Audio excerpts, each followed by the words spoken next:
ఏ పథకాలు ఉపయోగపరంగా? అమ్మఒడి కానీ 45 సంవత్సరాలు 18,000 కానీ, పిల్లలు చదువుకునే వాళ్ళు ఆ గోరుముద్ద కానీ, వితంతువులకు కానీ, పెన్షన్లు కానీ, ప్రతి ఒక్కటి జగనన్న వచ్చిన తర్వాత ప్రతి ఒక్క విషయంలో మాకు చాలా ఉపయోగపడ్డాడు.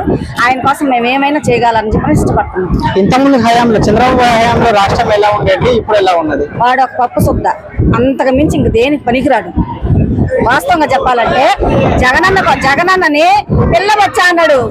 వీడి పిల్లబచ్చా అయితే వాడు ఏంది ఎట్టి పరకన్నా హీనమైనోడు. 3 పార్టీలను తీసుకొచ్చుకొని పెట్టుకొని ఉన్నాడు. ముండ మోసినాడు కాబట్టి 3 పార్టీలను తీసుకొచ్చి పెట్టుకున్నాడు. వాంచేత నికరంగా జగనన్న నిలబడి ఉన్నాడు. జగనన్న కోసం మేము ఆడాలి అందరమే నడుము కట్టైనా సరే ఆయన గెలిపించుకోగలుగుతాం. కానీ అన్ని సర్వేలు మాకే అనుకూలంగా ఉన్నాయనేసి పవన్ కళ్యాణ్ అంటున్నాడు. వాడు మొహం, వాడు సినిమాల్లో ఆడుకునేవాడు. వాడి గురించి మాకు చెప్తున్నారు కదా. మాలాంటి వాళ్ళని చూస్తే సినిమాలు ఆడతాయి వాడి, లేకుంటే ఆడతాయి చెప్పండి మీరు. వాడు మళ్ళీ జగనన్న విమర్శిస్తాడా? వాడు బతుకు వాడిని చూసుకోమనండి. ఇంకొకరి గురించి మాట్లాడేటప్పుడు ముందు వాడు వాడికి తెలిస్తే ఇంకొకరి గురించి మాట్లాడు. వాడంత ఎదరు ఇంకొకరు 3 పిల్లలు 3 గ్లాసులు పెట్టుకొని మళ్ళీ రాగమనండి అతన్ని. అంతకు మించి దేనికి పనికిరాడు అతను.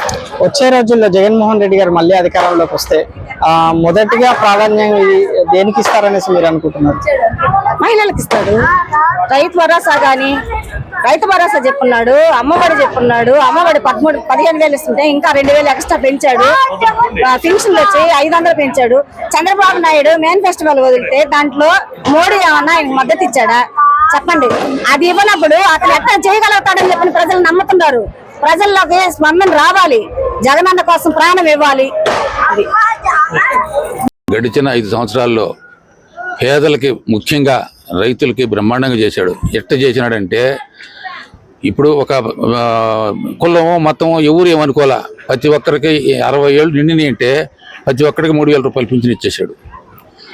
ప్రతి ఒక్కడికి ఏ ఇల్లు కావాలంటే ప్రతి ఒక్కడికి, అంతకుముందు ఇల్లు కావాలంటే నానాకి ఇబ్బందులు పడి ఇల్లు తెచ్చుకునేవాళ్ళం కాదు.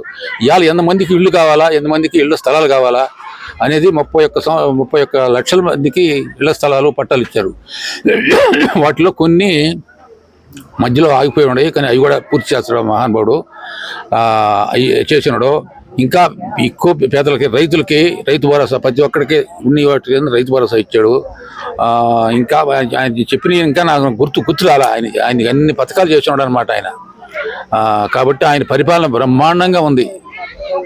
మళ్ళీ రాబోయే రోజుల్లో ఈ 5 సంవత్సరాలు కనుక చేస్తే బ్రహ్మాండంగా రాష్ట్రం బాగుపడిపోద్ది. ముఖ్యంగా పేదలు బ్రహ్మాండంగా బాగుపడతారు. ఇప్పుడు బీసీలకి, ఎస్సీ ఎస్టీలకి సంవత్సరానికి 18,750 రూపాయలు ఇచ్చాడు. ఈ దఫ దాన్ని డబుల్ చేశాడు. 1,50,000 5 సంవత్సరాలకు వచ్చి 1,50,000 రూపాయలు ఇస్తున్నాడు. ఇటువంటి పథకాలు ఎవరన్నా అంతకుముందు ఆయన 5 సంవత్సరాలు మన రాష్ట్రంలో చేసేసాడు. ఉమ్మడి రాష్ట్రంలో 9 ఏళ్ళు చేశాడు, 14 సంవత్సరాలు చేశాడు కదా.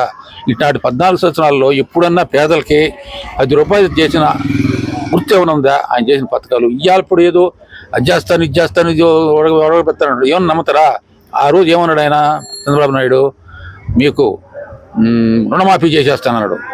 రెండోది, మీ బంగారాలు ఇంటికి వచ్చేస్తాయి, మీ బంగారాలు తెచ్చుకోబడలే అని చెప్పాడు. ఒక్కడ చాలా ఈ పొదుపుల బహిలో మీరు ఎవరైనా రూపాయి కడతారేమో, కట్టబాకండి, నేను ఇచ్చేస్తాడు. ₹1 గట్ల వాళ్ళు తడిసి మోపడంత నానాకి ఇబ్బంది పడ్డారు. వాళ్ళు ఇబ్బంది పడ్డారు. అవి తెలుసుకోలేక 1 సంవత్సరం పట్టింది.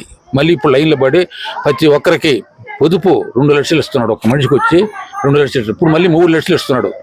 వాళ్ళు కష్టపడి 5,000 నెలకు వచ్చి తీసుకొని ఆ 2 లక్షలు 3 లక్షలు మిగిలించుకొని బ్రహ్మాండంగా చేసుకుంటున్నారు అన్నమాట. కాబట్టి ఆయన పరిపాలన బ్రహ్మాండంగా ఉంది, బ్రహ్మాండంగా చేశాడు. మళ్ళీ ఆయన వస్తాడు, ప్రజలందరూ ఆయన పక్క ఉన్నాడు. కానీ అంతకన్నా నేను ఎక్కువ ఇస్తాను మళ్ళీ నాకు ఈయన చెప్తున్నాడు. ఓ అమ్మ, ఈయన చెప్పిన పథకాలు అన్ని మనకు అలివయ్యే కాదు. ఇదివరకు ముందు చేసి ఉంటే ఇవాళ నమ్ముతారు ఆయన్ని, చంద్రబాబు నాయుడు. ఇదివరకు ఆయన కానీ చేసి ఉంటే ఇవాళ నమ్ముతారు. ఒక్కటి చేశాడని చెప్పమను ఆయన్ని, ఒక్కటి పలాంది ఒక్కటే నేను చేశాను, నేను చేశాను చెప్పమని గుండె మీద చెప్పాను. ఈరోజు మోడీ ముగ్గురు ఒకటి అన్నారు, అయ్యా మీ ఉండే పథకాలకి నన్ను ఆ పేరు పెట్టబాకండి అయ్యా, అది ఆ పేరు తీసేసేయండి, నా బొమ్మ తీసేసేయండి, అవి దాన్ని రేపు మళ్ళీ నాకు చెడ్డ పేరు వస్తుంది అని చెప్పలేక వాళ్ళు 2 ఫోటోలు పెట్టుకున్నారు. అది ఎంత చిన్నతనమో ఆయనకే తెలిసి ఉంటుంది. ఇది ఆయన కేంద్ర మంత్రి వచ్చాడు, ఆయన కూడా అది ఆ కాగితం పట్టుకోమన్నారు. అయ్యే నాకు అది మీరు కడగా పెట్టుకోండి, అది నాకు సంబంధం లేదు అన్నాడు. అటువంటి మహానుభావుడు ఆయన చంద్రబాబు నాయుడు. ఈయన పేదల పాలిటి పెన్నిది కాబట్టి ఈయన పరిపాలన బ్రహ్మాండంగా ఉంది. ఈయనకి ఎలాంటి ఇబ్బంది లేదు. అందరూ పేదలందరూ ఆయన పక్షం ఉన్నారు, అందరూ ఆయన చేస్తారు. మరి బ్రహ్మాండంగా మళ్ళీ ముఖ్యమంత్రి అవుతాడు. మీరు నెల్లూరు నియోజకవర్గంగా అబ్జర్వ్ చేసి ఉంటారు, అంటే ఒక అవగాహనకు వచ్చి ఉంటారు. ఏ పార్టీ ఎక్కువగా ఇక్కడ ఈ నియోజకవర్గాల్లో ప్రభావం ఉంది? అన్ని నియోజకవర్గం నెల్లూరు జిల్లాలో 7 నియోజకవర్గాలు ఉన్నాయి కదా. అంటే ఉమ్మడి జిల్లా కాకుండా ప్రత్యేకంగా ఈ పరిధిలో 7 జిల్లాల్లో బ్రహ్మాండంగా ఉంది. అయితే ఈ నియోజకవర్గం నెల్లూరు టౌను ఈ డబ్బు భావం ఒక్కొక్క కనపడుతుంది. అది మట్టుకు అంతా అటు ఇటుగా ఉంటుంది, కానీ అది కూడా వీళ్ళిద్దరే గెలుస్తారని నా నమ్మకం. కోవూరులో ఆమె ప్రశాంతమ్మ విపరీతంగా డబ్బులు పెట్టేస్తుంది. డబ్బులు ఎవరికి పెడుతుంది? ఇప్పుడు నేను కానీ పోతే నాకు 10 లక్షలు ఇచ్చేస్తుంది. ఇప్పుడు ఇచ్చే వాళ్ళకి వాళ్ళకి ఉన్నారు కదా, వాళ్ళకి ఎవరు రూపాయి ఇట్టంలే. నా బొట్టు వాళ్ళు ఉంటారు చూడు, ఈ సొక్కలు వేసుకొని పోతారు చూడు, వాళ్ళకి మటుకు ఇది 5 లక్షల 10 ఇచ్చేస్తాను అట్టిస్తుంది అన్నమాట. ఓటర్స్ అందరూ మారలా, ఈ నాయకులు మటుకు మారారు. కాబట్టి ఆయనకి ఏదో ఈ బాబు చూసి బలం అనుకుంటుంది. ఆమె ఇది నాకు కాలు వాసింది అనుకో, 50 తులాలు వాసింది నా బలం అనుకుంటుంది. అది రేపు 13వ తేదీ కనపడద్దు అనుకుంటున్నాం మేము. ప్రసన్న కుమార్ గారి గురించి చెప్పండి. ఆయన గురించి ఎన్నో విన్నాం, ట్రస్ట్ మెయింటైన్ చేస్తున్నారు అనేసి. ప్రసన్న కుమార్ రెడ్డి గురించి ఈ ఊర్లో ఒక్కటి విషయం చెప్పమంట.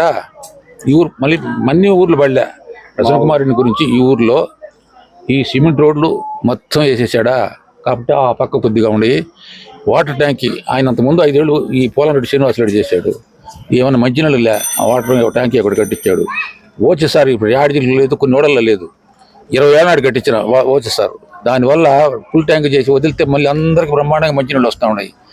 ఈ డ్రైనేజ్ సిస్టమ్ అంతకుముందు ఈయన కట్టించి ఒక్క డ్రైనేజ్ చేయమను, అంతకుముందు 5 సంవత్సరాలు ఇప్పుడు మొత్తం అయిపోయి ఉన్నాయి. ఇంకా కొన్ని డ్రైనేజీలు ఉన్నాయి, అవి కూడా ఇతడు చేస్తాడు, ఏ ఇబ్బంది లేదు.